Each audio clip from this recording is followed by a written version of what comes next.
You're tuning into Black and White Sports on YouTube. The no-holds-barred truth on sports. The main event starts now. Black and White Network supporters, make sure you check out the Black and White Network merchandise store. Link in the description. Use promo code USA First, all one word. USA First, all one word. 25% off now. All right, guys. Yesterday evening, we found out that Commanders rookie running back Brian Robinson was shot multiple times. One of the bullets actually penetrated his leg. Now, he's a running back, and running backs definitely need their legs. All football players do. We did get some good news, though. He's on the road to recovery, and right now he's probably already been released from the hospital. Ron Rivera actually came out and said that today it's possible that he could actually be released today, and he can begin his rehab. And there's a possibility that he can actually return to the field sometime this season. And hey, good news. We wish him all the best. We're praying for him. This guy's a rookie. He's a young guy, only 23 years old, just starting his career. And we do wish for the best for him. However, guys, there is a couple of people out there that need to be located because they tried to carjack Brian Robinson. Now, when you're actually looking for suspects, you actually want detailed descriptions. You know, the location. What were they wearing? What kind of shoes were they wearing? What was their hair like? Also, their race. Whether they're black, white, whatever. But one news outlet decided, you know what? We're living in a post-George Floyd world, so we can't actually give the race of the perpetrators if they're black. And come to find out, guys, the perpetrators, the suspects, were black. Here we go. Over here on Breitbart, Washington Post leaves race of suspected shooters out of Brian Robinson story. Why am I not surprised, folks? So we have an instance here of black on black crime.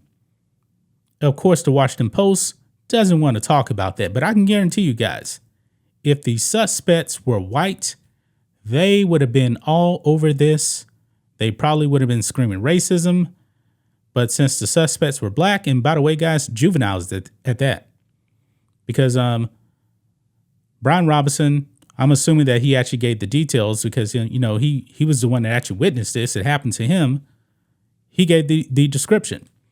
But the Washington Post, being the fake news outlet that they are, decided, nah, we're not going to actually give the race of the perpetrators. It says here, Washington Commanders running back Brian Robinson Jr. was shot and wounded during a likely attempted carjacking on Sunday. But in his story on the crime, the Washington Post somehow forgot to mention the race of the shooters.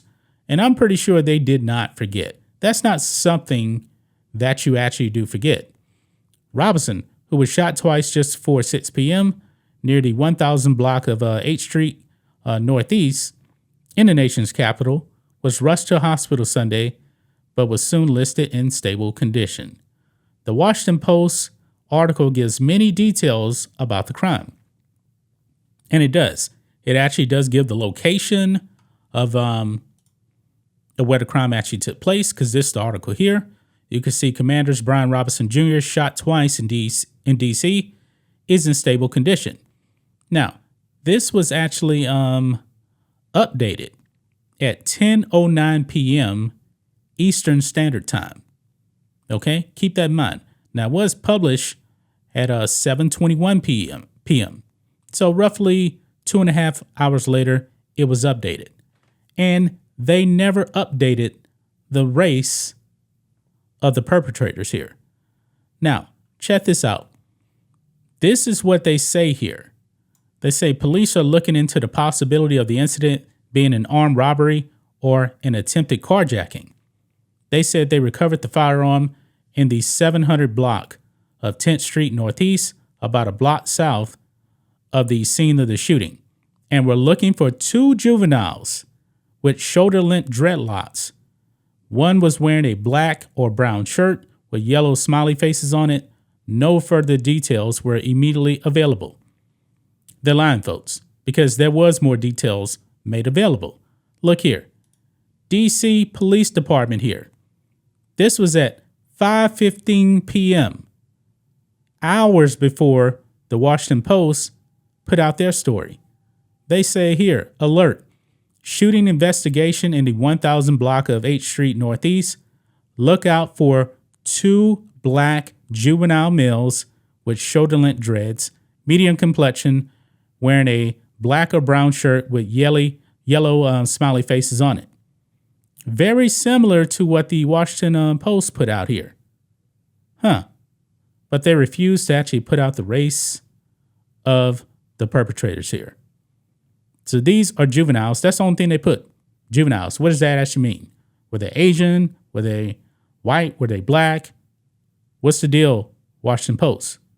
You need to put that detail out there. I don't believe that they actually forgot. I believe they actually did this on purpose. I believe that they really, really did do this on purpose, folks. Like I said before, we're living in a post-George Floyd world. When George Floyd died, it changed everything.